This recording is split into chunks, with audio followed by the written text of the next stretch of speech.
অনেক দিন তো হলো অনেক প্রোডাক্টের ভিডিও, অনেক দিন তো হলো মায়ের সাথে না থাকার কিছু একার মুহূর্তর ভিডিও। এবার চলো একটু ডেলি ব্লগ শেয়ার করা যাক। হ্যালো এভরিওয়ান, আমার নতুন একটা ভিডিওতে এবং ডেলি ব্লগে তোমাদের সবাইকে জানাই অনেক অনেক স্বাগতম। শীতকাল কেমন কাটছে, কেমন কি শীত পড়ছে, কত টেম্পারেচার আছে, সবাই কিন্তু জানাবে অবশ্যই তোমাদের নিজেদের এলাকায় কীরকম ঠান্ডা পড়ছে। চলো, রান্নাবান্না সমস্ত কাজ এবং নিজেকে নিয়ে তো খুব ব্যস্ত ছিলাম ডিসেম্বর মান্থের শুরুর দিকে এবং নভেম্বরের লাস্টে। এবং আমার এই বছরের মতো আমার জীবনের সবথেকে গুরুত্বপূর্ণ মাস, সবথেকে প্রিয় মাসটা কিন্তু অলরেডি শেষ হয়ে গেছে। নভেম্বরের পরে আমার যেটা সবথেকে প্রিয় এবং কাছের মাস থাকে সেটা হচ্ছে ডিসেম্বর। কারণ এই জিনিসটা কিন্তু অনেক কিছু ফ্ল্যাশব্যাক করিয়ে দেয়, মনে করিয়ে দেয় আমরা কি শিখেছি, মনে করিয়ে দেয় আমরা কি করেছি এবং নতুনভাবে আমাদেরকে অনুপ্রেরণা জায়গায় আমরা কি ভুল যাতে নেক্সট ইয়ারগুলোতে যাতে আর করতে না পারি। তাই নভেম্বর মাসের পরপরই কিন্তু আমার প্রিয় মাস একটা হয়ে থাকে হচ্ছে ডিসেম্বর। এবার নভেম্বর কেন আমার প্রিয় মাস সেটা তোমরা সবাই কম বেশি জানো, না জানলেও আরেকবার বলে দিই। নভেম্বর মাস আমার জন্মের মাস, আমার মায়ের মাতৃত্বের প্রথম অনুভূতির বোঝার মাস। মানে আমি যেহেতু বাড়ির প্রথম এবং বড় সন্তান, তো এটা আমার কাছে আমার জন্মদিন হিসেবে যত না বেশি স্পেশাল আমার নিজের কাছে লাগে, তার থেকে বেশি স্পেশাল আমার মনে হয় এই কারণে আমার মা পৃথিবীতে প্রথম মাতৃত্ব অনুভব করতে পেরেছিল। তাই মায়ের জন্য যেহেতু দিনটা অনেক কিছু, তাই আমিও সেই দিনটাকে এবং সেই পুরো মাসটা জুড়ে আমি অনেক অনেক কিছু মনে করে থাকি। ডেফিনেটলি একটা বছরের 12টা মাস অনেক কিছু আমাদেরকে দিয়ে থাকে, কিন্তু হ্যাঁ, নভেম্বর নিজের মাস, নিজের জন্মের মাস একটু স্পেশাল।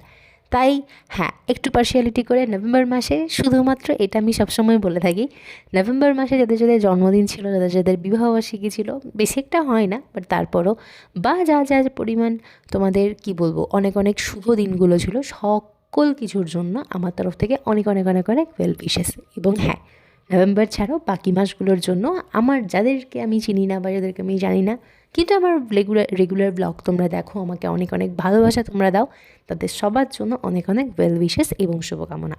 এবার চলো, কিছু কিছু ক্লিপস এখানে তোমরা দেখতে পাচ্ছ, এগুলো নিয়ে একটুখানি বলে দিই।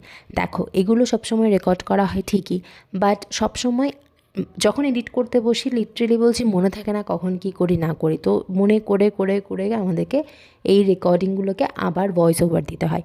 এবার সবসময় ভয়েস ওভার না দিয়ে চেষ্টা করি যে ডিরেক্টলি ভয়েসে কথা বলার। এবং সত্য কথা বলতে আমার নতুন যে ফোনটা এখন আমি ইউজ করি খুবই ভালো, মানে ভয়েস নয়েজ ক্যান্সেলেশন সাপোর্ট হয়, ভয়েস ভীষণ ভালো আসে। কিন্তু কি হয় মাঝে মাঝে যখন মানে ধরো পুরো ভয়েসটা ঠিকঠাক যাচ্ছে বাট মাঝখান থেকে একটা এমন ক্যাঁত কুঁত করে আওয়াজ হয়ে যায়, তখন সত্যি ভীষণ উইয়ার্ড লাগে শুনতে। তাই মাঝে মাঝে না পারতে এই ভয়েস ওভারগুলো দিইনি। এই দিনগুলো যেগুলো আমি তোমাদের সাথে শেয়ার করছি তখনও কিন্তু মা আসেনি, একা হাতে সমস্ত কাজ বলো, নিজের অফিসিয়াল কাজ থেকে শুরু করে নিজের পার্সোনাল কাজ থেকে শুরু করে সবটা সামলে কিন্তু এগুলো করেছি। আর আমার এই পরোটা ছোলার ডাল খেতে এত ভালো লাগে, এত ভালো লাগে, মানে আমি জাস্ট বলার বাইরে। যদি তোমরা আমাকে জিজ্ঞাসা করো রুটি পরোটা না লুচি, আমি কিন্তু সবসময় যাবো পরোটার দিকে। বাট কারণ আমার কাছে paratha is the best best best, মানে আমার অনেক বেশি ভালো লাগে।